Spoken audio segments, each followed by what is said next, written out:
নমস্কার সবাইকে, আশা করি সকলে ভালো আছো। আমাদের আরেকটি নতুন ভিডিওতে তোমাদেরকে অনেক অনেক স্বাগত। তো আমি আজকে যেটা শেয়ার করব তোমাদের সাথে সেটা হলো বাটা, যা দিয়ে তোমরা এক থালা ভাত খেতে পারবে।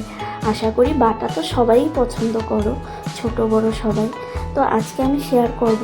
তো দেখো, আমি সব কিছু কেটে ধুয়ে নিলাম। শুকনো লঙ্কা, তারপর পেঁয়াজ কুচি, রসুন ছুলে ভালো করে ধুয়ে টুয়ে নিলাম।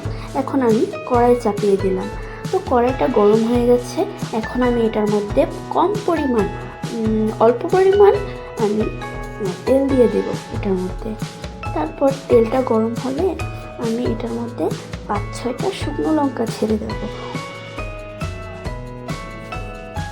তারপর এই শুকনো লঙ্কাটা এটা তুমি কাঁচা লঙ্কা দিয়েও করতে পারো। আমরা শুকনো লঙ্কা বেশি পছন্দ করি, তাই এটা ইউজ করেছি। এখন আমি রসুনগুলো দিয়ে দেব। না ছেঁচে বা না বেটে রসুনগুলো আমি খোসা ছাড়িয়ে আস্তে আস্তে করে দিয়ে দিলাম। এই যে সম্বাসটা, এটার মধ্যে যে একটা গন্ধ বেরিয়েছে, অসাধারণ। সবাই পছন্দ করে মনে হয়, যে আমারও অনেক ভালো লাগে।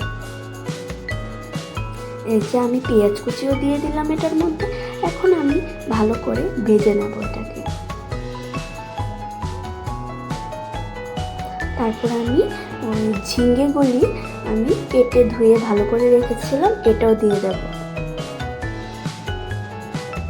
এখন আমি ভালো করে নেড়ে তারপরে এটার মধ্যে আমি শুধু লবণ ইউজ করব। এখন আমি হলদি গুঁড়ো দেব না।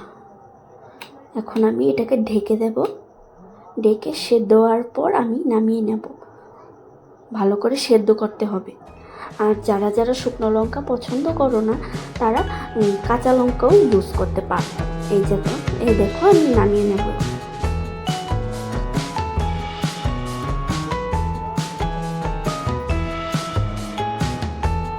নামিয়ে নিলাম। এখন ভালো করে এটা নামিয়ে নেব।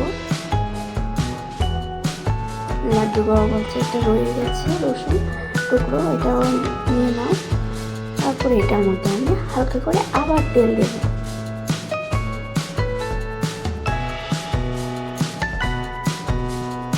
এই দেখো, আমি হালকা করে তেল দিয়েছি, কারণ এটার মধ্যে আমি ইচা মাছ আশা করি সবাই পছন্দ করে, ছোট বড় আমরা তো অনেক ভালোবাসি।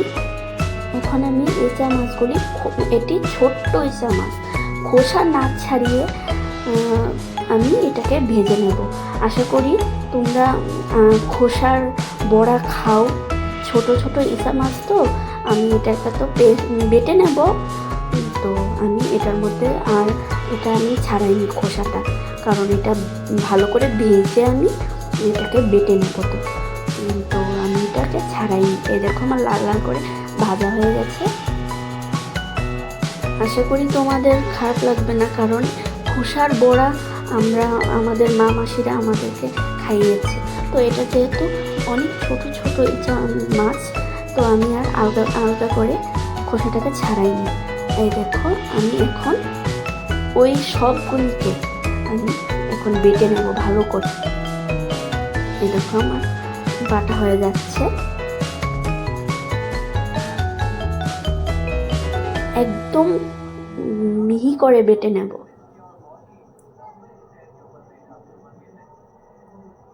এই দেখো,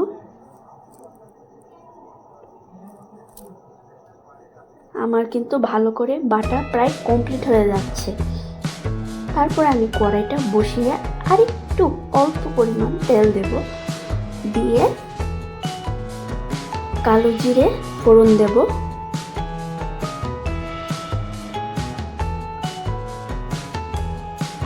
তেলটা গরম হয়ে আসলে আমি একটা শুকনো লঙ্কা ছড়ে দেব। যে যতটুকু ঝাল খেতে পছন্দ করো এতটুকুই ইউজ করবে। আমি এখন কালো জিরে ফোড়ন দিয়ে দেব। কালো জিরে ফোড়ন দিলে স্মেলটা অনেক ভালো আসে।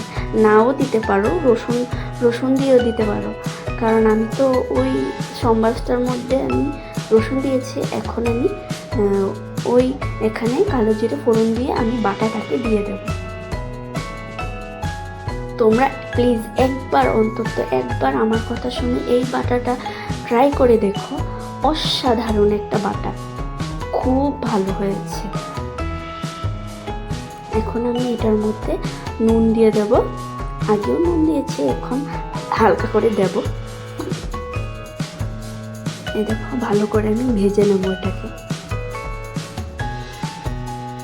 ভালো করে কিন্তু বাটতে হবে, না হলে ওই যে আমি এঁচা মাছগুলি দিয়েছি চোচাগুলি মুখে লাগবে। এই দেখো, আমার বাটা কমপ্লিট হয়ে গেছে। ভালো লাগলে অবশ্যই লাইক কমেন্ট শেয়ার করবে। Thank you.